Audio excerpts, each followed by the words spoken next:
So over the last month, I have been really intentional about making time for my children and not just myself. So as a single mom, a working mom, an entrepreneur, I'm working. Sometimes I'm working 7 days a week. And through those 7 days a week, while my children are at school, that's when I find time for myself. And unfortunately, I wasn't finding time for them. Like, yes, we went on a nice vacation this year. Yes, we've done like small things here and there, but I wasn't making time for them one-on-one. I wasn't making time to have those intimate conversations that I did in the past. So I've been really intentional about that since we came back from our vacation when we went to Orlando. So the mom guilt that I feel sometimes is for exactly that. So my mom was a single mom also. Love my father dearly. But he was who he was. And my dad, although he was a great father to me, he was not a great partner to my mother, nor was he a father to my older siblings. Like, they look at him like he was their brother. And essentially, when we look at a timeline, like, my dad was 16 when my oldest brother was born. So,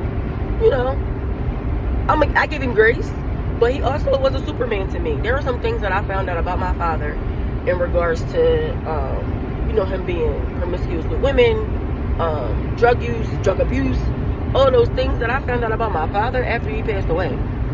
And I'm not saying that, that changes my view on him, because my siblings and my mother were there to see it in real time. But what I'm saying is, I didn't get that version of him.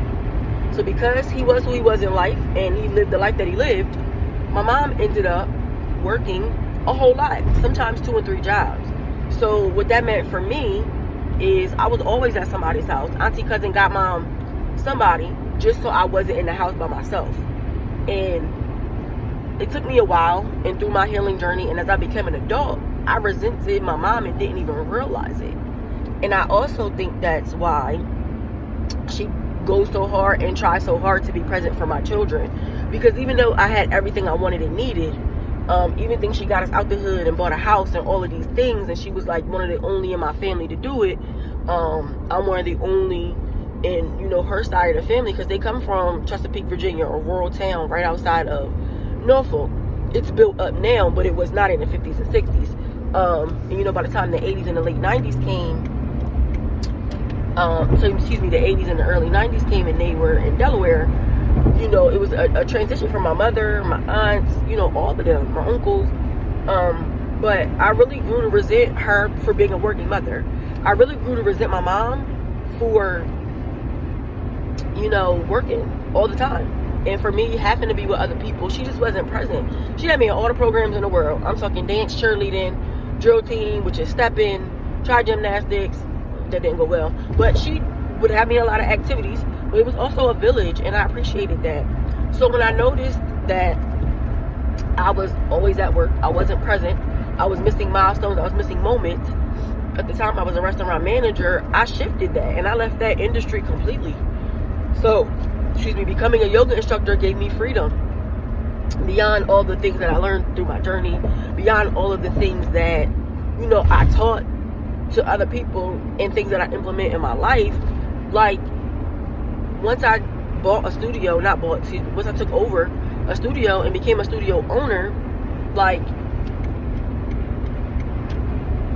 I became that same mother. I became that same mother that was working, and, not always making time for the children. So, beyond burnout, the guilt started setting in. So I've made strides and choices to change. Simple things like, if I'm gonna go for a walk at the park, which I absolutely love to do, I wait until after I pick up my kids from school or daycare, or over the summer when I pick them up from camp, right? Versus me going in the middle of the day when they're at school. So instead of that being a me time, I made it a us time. Little changes like that. So I encourage everybody to take the time and make your changes. It's 24 hours in a day, 7 days in a week. We all get the same 24. It's what we choose to do with it.